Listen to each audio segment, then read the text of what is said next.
ఎంఐఎంతో కాంగ్రెస్ దోస్తీ కట్ చేసుకుంటుందా? ఎంఐఎంకు దూరంగా ఉండాలని మీనాక్షి నటరాజన్ నిర్ణయించుకున్నట్టుగా తెలుస్తోంది. ఇక ఇటు కాంగ్రెస్ పార్టీ అధినేత రాహుల్ గాంధీ కూడా ఈ విషయంలో ఓకే చెప్పినట్టుగా తెలుస్తుంది. ఇప్పటికే ఎంఐఎంతో కేవలం అంశాల వారీగా కేంద్ర స్థాయిలో మాత్రమే సయోధ్య ఉంటుందని మీనాక్షి నటరాజన్ తేల్చి చెప్పినట్టు తెలుస్తుంది. రాష్ట్రంలో ఎంఐఎంతో కలిసి ఉంటే గనుక ఇక తమకు ఇబ్బందులు తప్ప అంటూ అజరుద్దీన్, ఫిరోజ్ ఖాన్ లాంటి నేతలు ఫిర్యాదు చేసినట్టుగా తెలుస్తోంది. ఎంఐఎంతో సయోధ్యతో ఉంటే గనుక కేవలం కేంద్ర స్థాయిలోనే ఉంటుందంటూ మీనాక్షి నటరాజన్ స్పష్టం చేసినట్టుగా తెలుస్తోంది. మజ్లిస్ పార్టీకి దూరంగా ఉండాలంటూ అటు రాహుల్ గాంధీ కూడా సూచించినట్టుగా తెలుస్తుంది. రాష్ట్ర స్థాయి నేతల ఫిర్యాదుతో ఇక ఏఐసిసి నేతలు ఈ నిర్ణయం తీసుకున్నట్టుగా తెలుస్తోంది. పార్టీ అధికారంలోకి వచ్చిన నేతలకు మాత్రం పదవులు దక్కలేదంటూ సీనియర్స్ ఆందోళన వ్యక్తం చేసినట్టుగా తెలుస్తోంది. పవర్లో ఉన్న అధికారులు, పోలీసులు కూడా మాట వినలేదంటూ మీనాక్షికి ఫిర్యాదు చేసినట్టుగా తెలుస్తుంది. సో మొత్తం మీద హైదరాబాద్లో ఎంఐఎంకు ప్రాధాన్యత ఇవ్వడంపై నేతల ఫిర్యాదుతో ఇక ఎంఐఎంకు ప్రాధాన్యత ఇచ్చే అంశాన్ని కాస్త పక్కన పెట్టాలని మీనాక్షి నటరాజన్ సూచించినట్టుగా తెలుస్తోంది. కేవలం జాతీయ స్థాయిలోనే కొన్ని అంశాల్లోనే సయోధ్య ఉంటుందంటూ ఆమె స్పష్టం చేసినట్టుగా తెలుస్తోంది. మా ప్రతినిధి శ్రీశైలం ఉన్నారు. శ్రీశైలం, ఎంఐఎంతో దోస్తీ కేవలం ఢిల్లీలో మాత్రమే ఉంటుంది, గల్లీలో ఫైటింగే అంటూ కాంగ్రెస్ నాయకత్వం స్పష్టం చేసినట్టుగా తెలుస్తుంది. దీనికి సంబంధించి పిసిసి నేతలు ఏమంటున్నారు? రాజకీయంగా ఎంఐఎం పార్టీకి కాంగ్రెస్ దూరంగానే ఉంటుందని ఇది రాహుల్ గాంధీ వైఖరి అంటూ కాంగ్రెస్ తెలంగాణ వ్యవహార ఇన్ఛార్జ్ మీనాక్షి నటరాజన్ స్పష్టం చేశారు. జాతీయ స్థాయిలో కొన్ని అంశాలపై ఎంఐఎం కు మద్దతుగా ఉన్నంత మాత్రాన ఆ పార్టీతో కలిసినట్టు కాదని వివరించారు. హైదరాబాద్, సికింద్రాబాద్, నిజామాబాద్ లోక్సభ నియోజకవర్గాల నేతలతో హైదరాబాద్ లోని గాంధీ భవన్ లో గురువారం ఆమె సమీక్ష నిర్వహించారు. ఎంఐఎం పార్టీకి ప్రాధాన్యం ఇవ్వడంపై అజరుద్దీన్, ఫిరోజ్ ఖాన్ తదితర నేతలు ఈ సమావేశంలో అభ్యంతరం వ్యక్తం చేశారు. ఎంఐఎం కి ప్రాధాన్యత ఇస్తే హైదరాబాద్ లో కాంగ్రెస్ ఎలా బలోపేతం అవుతుందని అడిగారు. ఇందుకు స్పందించిన మీనాక్షి నటరాజన్ ఎంఐఎం పట్ల కాంగ్రెస్ వైఖరిని వివరించారు. ఇక పార్టీ అధికారం చేపట్టి 15 నెలలు అవుతున్న అధికారం వచ్చేందుకు క్షేత్రస్థాయిలో శ్రమించిన నేతలకు ఇప్పటికీ పదవులు రాలేదని అధికారులు, పోలీసులు తమ మాట వినడం లేదంటూ పలువురు నేతలు మీనాక్షి ముందు అసంతృప్తి వ్యక్తం చేశారు.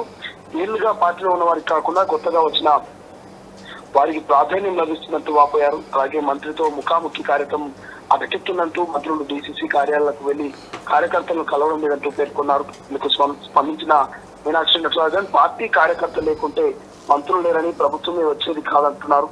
గాంధీ భవన్ లో మంత్రులతో ముఖాముఖి కార్యక్రమం పునరుద్ధరణకు చర్యలు తీసుకుంటామన్నారు. అయితే మంత్రులు జిల్లా పర్యటనలో కార్యకర్తలను కలిసేలా చేస్తామన్నారు. అయితే ఎప్పటి నుంచో పార్టీలో ఉన్న వారికి పదవులు ప్రాధాన్యత ఉంటున్నట్టు హామీ ఇచ్చారు. నేతల క్షేత్రస్థాయిలో ప్రజలతో మమేకం అవ్వాలని, ఇంద్రమ్మ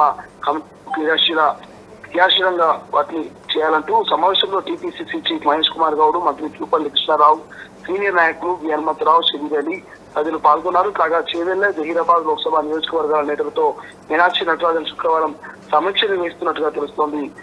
రందాస్ బట్ ఏది ఏమైనప్పటికీ కూడా కాంగ్రెస్ పార్టీలో ముఖ్యంగా నుంచి కూడా కాంగ్రెస్ పార్టీని నమ్ముకున్నటువంటి ఫిరోజ్ ఖాన్ ఎవరైతున్నారో, ఫిరోజ్ ఖాన్ ఇప్పటికీ దాదాపుగా 2-3 అటెంప్ట్స్ కూడా మరి ఎమ్మెల్యేగా పోటీ చేసి ఓటమి పాలయ్యాడు. ప్రధానంగా దానికి కారణం బోగస్ ఓట్లు అక్కడ ఎక్కువగా ఉన్నాయి. అక్కడ ఉన్నటువంటి ఎంఐఎం అత్యధికంగా బోగస్ ఓట్లను ఎంకరేజ్ చేస్తున్నట్టు గతంలో కొన్నిసార్లు మనకు ఫిరోజ్ ఖాన్ కామెంట్ చేయడం జరిగింది. దానికి తోడు కాంగ్రెస్, ఎంఐఎం ఈ రెండు కూడా ఇంటర్నల్ లింకప్ పెట్టుకున్నాయి. అందుకే ఇంటర్నల్ మద్దతుతోటే, చీకటి ఒప్పందంతో హైదరాబాద్ లో కాంగ్రెస్ గెలవలేకపోతుంది ఎమ్మెల్యే సీటు. ప్రధానంగా హైదరాబాద్ వ్యాప్తంగా మరి ఎంఐఎం ను కాంగ్రెస్ ఓడించలేకపోతున్నటువంటి అంశాన్ని అనేక మార్లు చెప్పాడు ఇక్కడ ఫిరోజ్ ఖాన్ కావచ్చు, అటు ఇద్దరు ఆజాదీలు కావచ్చు. సో ఈ నేపథ్యంలో మరొకసారి అంశాన్ని మరి మీనాక్షి నటరాజన్ దృష్టికి ఫిరోజ్ ఖాన్ తీసుకొచ్చినట్టు తెలుస్తుంది. అసంతృప్తిగా ఉన్నాము, నేతలకు కనీసం అధికార పార్టీ నేతలు అని చెప్పినా పోలీసులు కావచ్చు, ఇతర అధికారులు కనీసం రెస్పెక్ట్ ఇవ్వట్లేదు,